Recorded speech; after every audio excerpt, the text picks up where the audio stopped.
Hey guys, sorry it took me so long to do the next episode of the serial killer series, but I finally got around to it, and today's serial killer is, drumroll please, the infamous and charming Ted Bundy.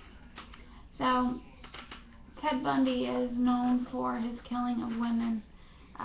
He's killed 35 women that we know of. However, I'm pretty sure he took a couple of those to the grave with him. A couple more than what we know initially. He was actually born Theodore Robert Cowell, and his situation at home was a little off, I would say, because when he was born at one of the places that I guess you would say unwed mothers would go whenever they were to have children. Um, he he was brought home, and as a child, he was told that his grandparents were his real parents. Eleanor Cal, she was at the home with her with his dad, but he was told that she was his sister. Um, Now, this went on for years. I mean, countless years, being told that this lady was his sister. Um, However, in actuality, she was really his mom.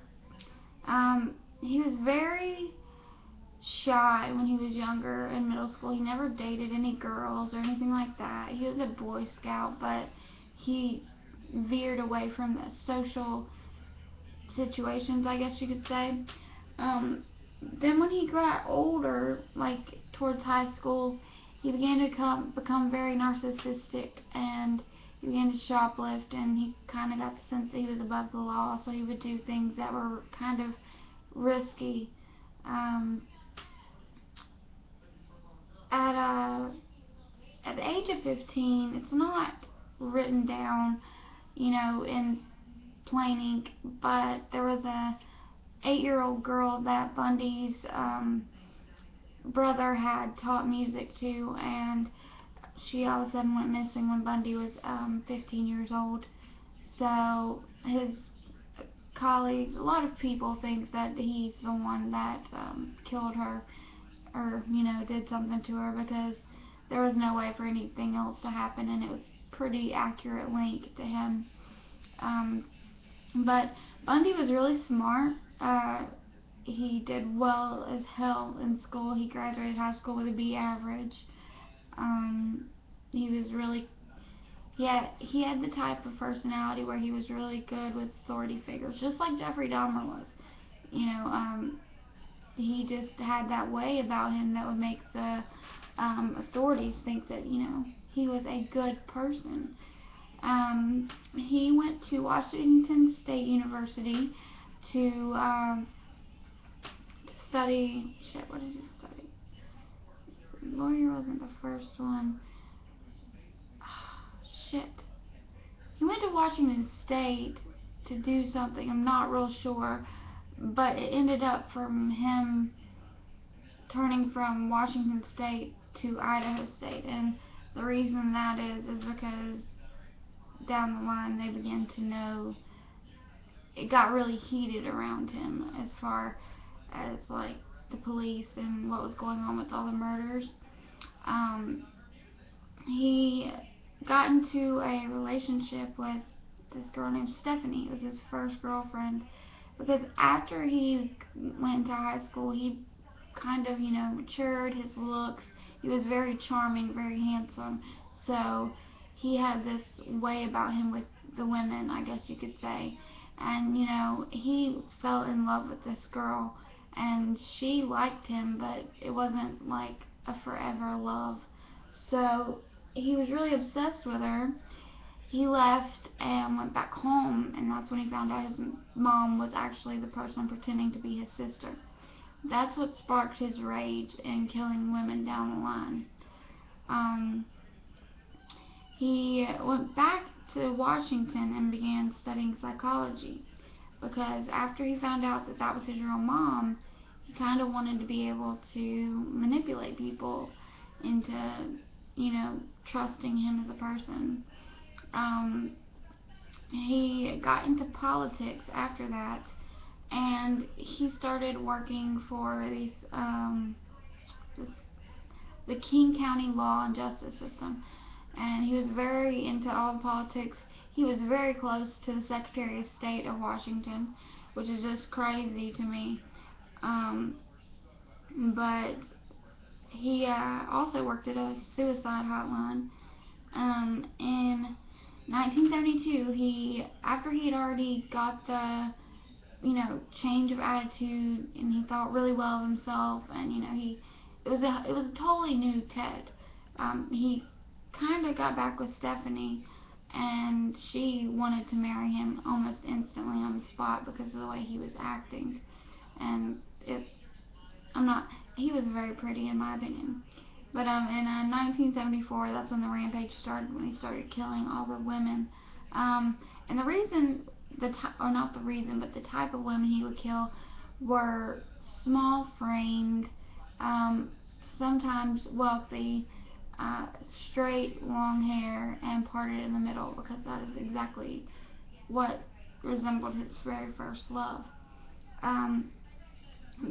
What he did to, like, how it was so easy for him was he preyed on girls that were, that type, but also kind girls.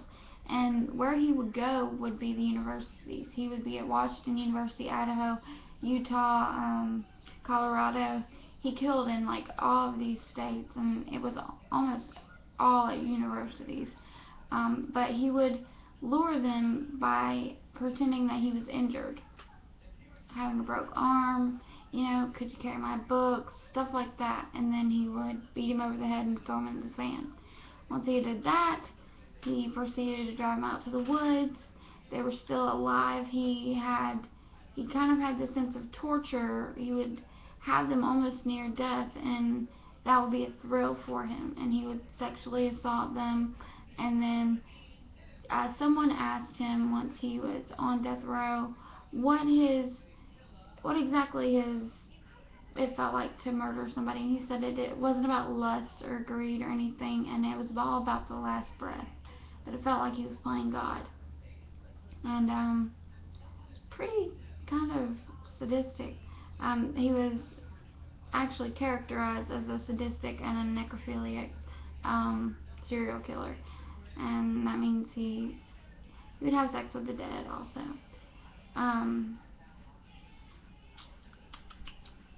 Oh, and when he went to the King County Law and Justice Office and was working there, this was in Washington, he was studying rape and like criminal acts like of rape and stuff like that. And he also was kind of studying on the low what exactly the police officers were doing, the methods for tracking down, because the police officers and stuff like that, they had a very compiled list of Teds, because one of the victims got away, and so they were able to explain, kind of what he looked like, stuff like that. But they knew that his name was Ted because I think he accidentally said his real name to her. I'm not real sure, but she got away with a handcuff and everything on her still. So he moved to Utah to study law after they compiled the list of Teds. And November 8th, that's when the woman escaped his van. So he changed his appearance a lot. He would sometimes have a beard, sometimes not, sometimes have curly hair, straight hair, short hair, long hair. He knew. He was very, very smart about how he did this stuff. August 15th, he was stopped by a police car for driving, crazy, and the policeman found a crowbar, a garbage bag, handcuffs, and a ski mask, and he was taken initially for burglary. But once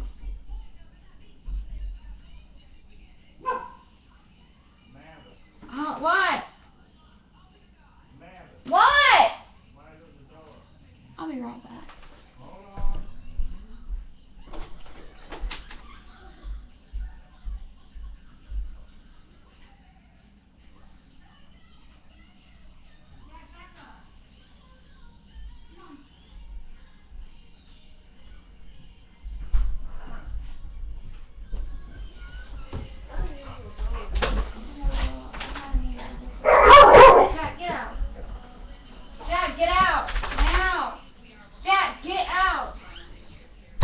1 second.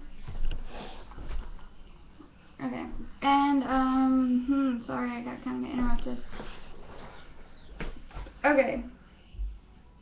Anyways, so they found him in, they took him in for burglary. Burglary wasn't what it was. The woman that he had let escape, they brought him in and they let her see, the lineup, and she picked him out.